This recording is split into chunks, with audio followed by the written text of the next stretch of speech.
¿no? Pero la mayoría de nuestros abuelos y padres... Ese dinero, porque creo que es importante que el televidente se ubique, yo entiendo, ciertamente ese dinero nunca llegó a la Sinfónica. Ese dinero... ¿Qué pasó con esa plata?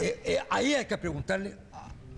¿Quiénes tienen que dar con cuenta mucho sobre ese dolor de dinero? mi corazón, eso tiene que preguntar eso a la hija de don Pepe. ¿Ella sabe dónde está ese dinero? Supongo que ella sabe. Usted era muy cercano a José Figueres Ferrer. Pues, y fue cercano también a José María.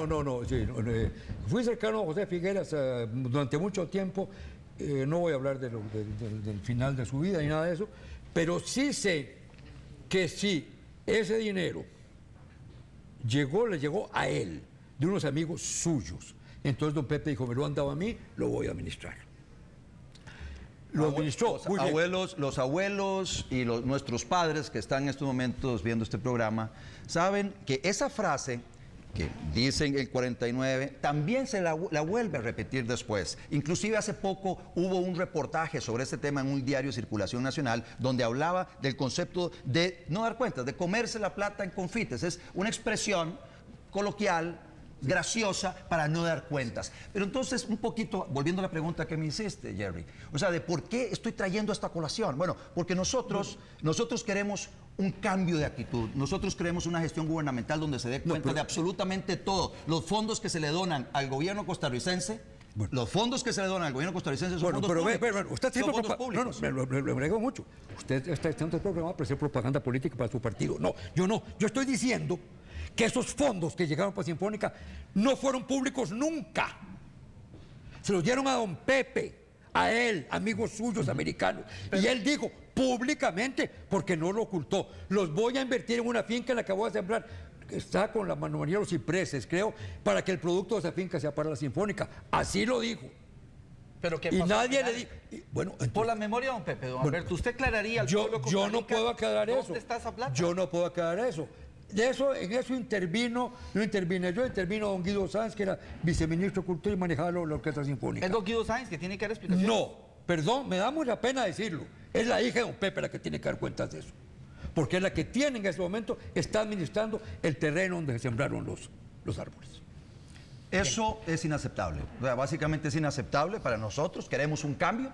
Queremos que ese tipo de comportamientos no pasen de generación en generación sin que se sienten las responsabilidades del caso. Hubo una donación con un destino específico que era para la Orquesta Sinfónica y no se usó para ese fin y no se dio cuenta de eso. Y eso es lo que nosotros estamos diciendo. Y por eso traemos a colación ese anuncio, porque luego de eso, luego de el no dar cuentas de qué pasa con ese fondo público, luego de darle protección a este delincuente internacional, que es Vesco, que nuevamente invito a todo el mundo a chequear el nombre de Vesco en internet. Bueno, a partir de ahí se degenera la política costarricense. Luego se crea CODESA en el 72, que luego en el gobierno de Daniel Oduber se presta para todo tipo de cochinadas. Ahora, y luego don Otto, ¿usted no cree que la autoridad política superior permitiéndole a Caro Quintero, a un narcotraficante, en esta meterse posición en el país? que usted ha asumido en la campaña contra Pepe Figueres, ¿no cree usted que esto en algún momento se le puede revertir en su contra? Sí, no es contra Pepe Figueres, aclaro.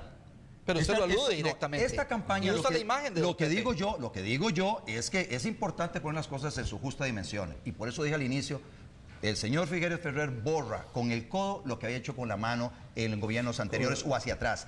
Ahí, del 70 al 74, se degenera el ejercicio del poder en Costa Rica y entonces empieza a haber una corrupción sistemática, gobierno tras gobierno. Yo lo que estoy diciendo es, desde la óptica nuestra, hay un parteaguas. A partir de ese tercer gobierno de José Figueres Ferrer, del 70 al 74, luego, pasando por todas las administraciones siguientes, hay un uso abusivo del poder. Llámese certificados de abono tributario, llámese manejo o saqueo de la banca estatal, compra de conciencias de sindicatos con convenciones colectivas, empleomanía, compra de empresas a través de CODESA de los amigos cercanos al gobernante.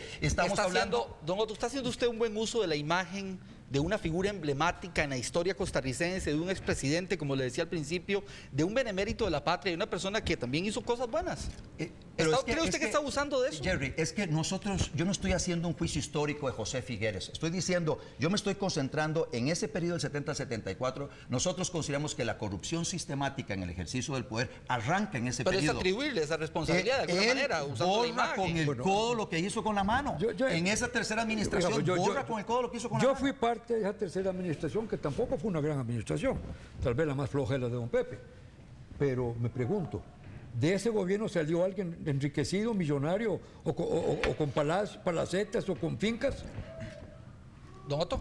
Muchos de esos ministros siguieron el siguiente cuatrienio, que es el cuatrienio de... No solo uno. Pero usted pudo mostrar que algunos solo se hizo uno. millonario, Solo se hizo uno. rico, Solo uno. apareció después Solo del uno, 74. don Gonzalo Facio. Apareció Solo después del uno. 74 con propiedades, con bienes Mire, que eran extraños. ¿Lo ha podido usted confirmar hay eso? personas ligadas, capital económico importante del país, ligado al ejercicio del poder en aquella época, que se enriquecieron muchísimo en esos 8 años de gobierno de José Figueres y luego de Daniel Oduber. Y, ¿por qué no decirlo acá con nombre y apellidos? El Grupo Pujol, por ejemplo. El Grupo Pujol hace cualquier cantidad de dinero protegido por los impuestos de importación a productos competitivos del Grupo Pujol. Se da la deforestación masiva en Costa Rica, que se da del 74 al 78, se da también para transferir recursos de los dueños de bosque hacia Playwood de Costa Rica en aquella época, que tenía grandes protecciones por otro lado. Entonces hay amigos de los gobernantes de turno que hicieron mucho dinero por las políticas públicas que se enquistaron a partir de esa administración. Nosotros consideramos que hay que pasar la página, que hay que hacer a un lado ese legado de corrupción en el ejercicio del poder. Estamos y hablando cambiar los claramente valores. de funcionarios públicos, Sí. de personas que estuvieron en el poder y que asumieron la representación de la ciudadanía costarricense.